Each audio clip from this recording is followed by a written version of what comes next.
Title: Reclaiming Canadian Identity, a tribute to resilience and sovereignty in the face of change. In the vast expanses of Canada, where the towering Rockies merge with pristine lakes and never-ending forests, our nation is perpetually in a quest for its identity. This identity is sculpted by cinematic tales, military achievements, nature's splendor, and our ever-shifting political terrain. Venturing back to the golden era of television in the 80s and 90s, the world was captivated by characters exuding resilience, integrity, heroism, and determination. Tom Cruise's unstoppable resolve in the Mission Impossible series, Will Smith's moral fortitude in I, Robot, Chuck Norris's relentless spirit in Delta Force and Lone Wolf McQuade, Batman's unwavering pursuit of justice, Sean Connery's commanding role in The Hunt for Red October, Arnold Schwarzenegger's tenacity in the Terminator series, and the iconic RCMP mountie in shows like Due South and Passchendaele all painted North America, and specifically Canada, as a beacon of valor, justice, and self-evolution. These characters have become the heroes through which many, both immigrants and Canadian-born, envisioned their lives and identities, until a voice challenged this narrative, attempting to paint them as devoid of substance, or blank slates in need of a new specification. In the skies above, Canada's military tails soared. The Royal Canadian Air Force's CF-18 demo jets weren't just machines. They became symbols of aerial dominance. The astounding formations of the Blue Angels and the mesmerizing air shows depicted precision, discipline, and collective spirit. This was also evident in the cadets and the leadership school for D&D. The Royal Canadian Navy, with its legacy from World War II, where it commanded over 1,140 ships, narrated tales of bravery on turbulent seas, showcasing the industrial capability and productivity work spirit of a nation of just 20 million. It would be amazing if we could build 1140 ships today, even with new technology and 40 million people, but despite such tremendous advantages, this task would still be impossible with the leadership we presently have. However, beneath these heroic tales, shadows began to form. Canada's dream of becoming an energy giant, represented by the 18 ambitious LNG projects, the insight of the global business community knowing very well this was Canada's destiny, found itself entangled in bureaucratic webs, particularly due to post-2015 figures like Chabot and Trudeau.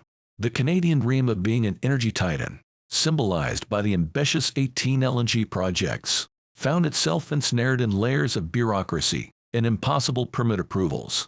A culture of gatekeeping, demographic discrimination, and identity discrimination arose. It arose in HR, in public grant programs, in university research and national research grant programs, in corporate mobility, in energy development, in banking/financial HR sector, in real estate, in BC public service, in tech industry, in crown land access/zoning permits, in real estate development, etc. With the rise of a culture of multi-sector gatekeeping, discrimination based on identity and discrimination based on demography began to seep into various sectors. Meanwhile, dictators abroad rejoiced as Canada's potential dimmed. Having been a country once poised to offer vast landscapes, endless lands, and a civilized sanctuary for those aspiring for greatness and for a nation of great security and of great ambitions.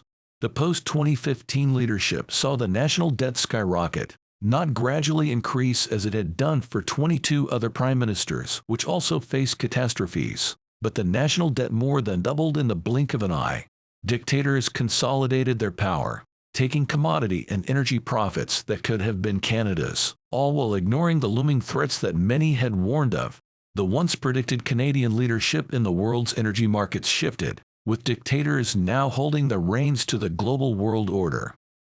Recent political shifts have projected a different image of Canada, emphasizing soft and meek urban living, which seemed to dilute the robust ethos that defined our nation's history and our nation's identity. This new vision diverged from the rugged pioneers and resilient workers in Canada familiar to many nations and cultures around the world.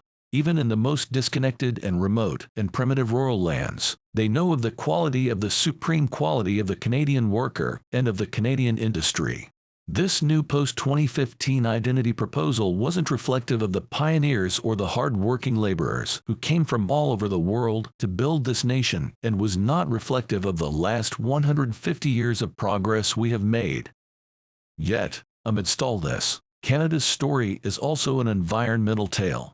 Gifted with an abundance of nature, it beckons respect and a harmonious existence. True Canadian heroes don't just battle their environment. They understand, respect, and master it, intertwining technology with nature for a sustainable life. To every Canadian, remember you have a rich, nuanced identity, forged over decades. This identity is teeming with depth and substance, a testament to the character that has been nurtured over years. Do not let any voice diminish its vibrancy or worth. So, at this crossroad, the spirit of Canada remains unbowed. Rise, Canada. Rise to defend your identity, technology, industry, and future.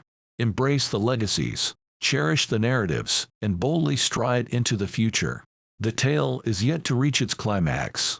Do not let two men, Trudeau and Guilbeault, cancel the hero that you are and the hero that Canada is.